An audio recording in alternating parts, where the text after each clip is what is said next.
So you've grown potatoes, now what? I'm Christy Wilhelmi from Gardenerd, and today I'm going to talk about how to cure potatoes indoors so that they last in your pantry for a while longer.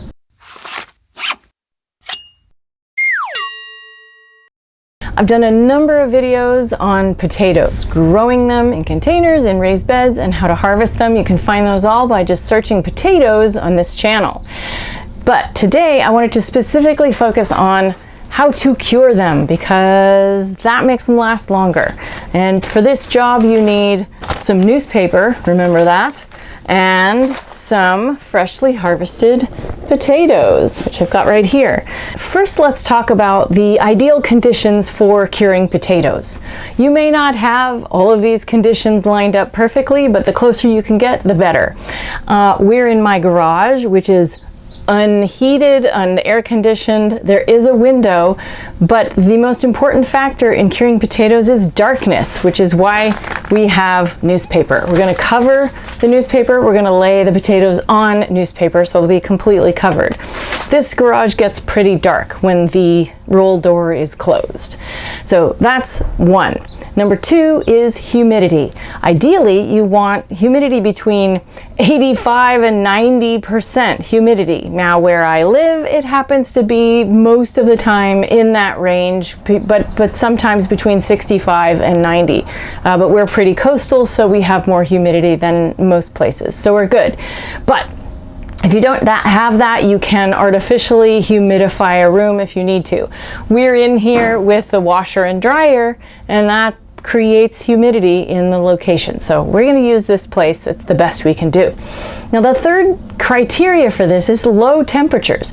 Cold, like 40 to 46 degrees Fahrenheit, which basements often fall into that category where they're colder than the rest of your home.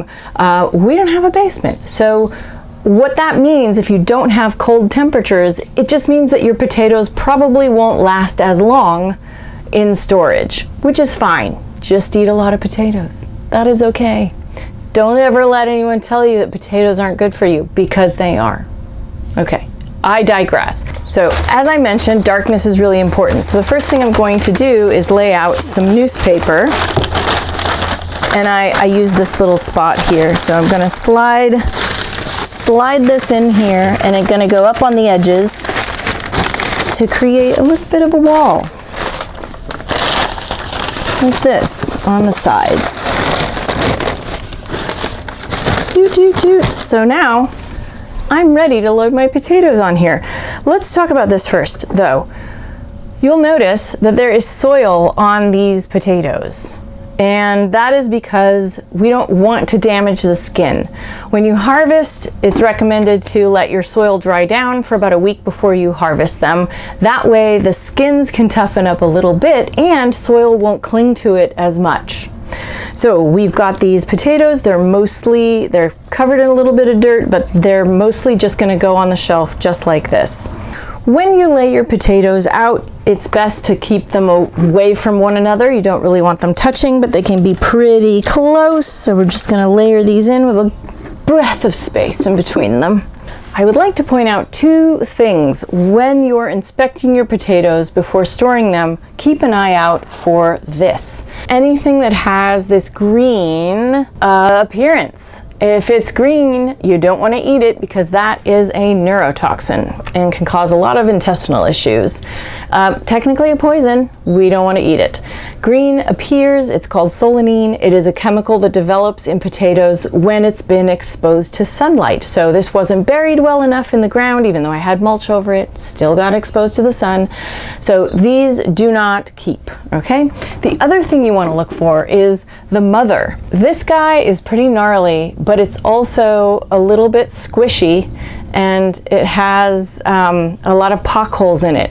That's because this is the seed potato that I planted, and it's going to rot pretty quickly. If I put it on the shelf here with the others, it's going to turn into a big old wrinkly, sad thing. So if you don't know that this is the mother, you'll find out pretty quickly. Just don't bother curing this. Once you're done laying out your potatoes, it's time to cover them. And we're going to take, again, another set of newspaper I'm going to slide it in here, and it's going to cover all the way back and all the way forward. And that's it. I like to wait at least 2 weeks for these, and then when they are finished curing, I put on gloves and I rub them between my hands, and all the dirt will fall off, and then they're ready for storage in the pantry. I hope you grow potatoes because it is one of the funnest and easiest crops to grow. The math is great. Everything about growing potatoes is delightful. To find out more about growing potatoes, check out gardenerd.com, any of the other videos on this channel that are about potatoes, and check out my book, High Yield Small Space Organic Gardening, for more information on that. Check out my other books, my online courses, and consider becoming a Patreon subscriber to support all the free stuff we do here at Gardenerd. Patreon supporters get access to behind-the-scenes goodies and monthly hangouts with me. Happy gardening!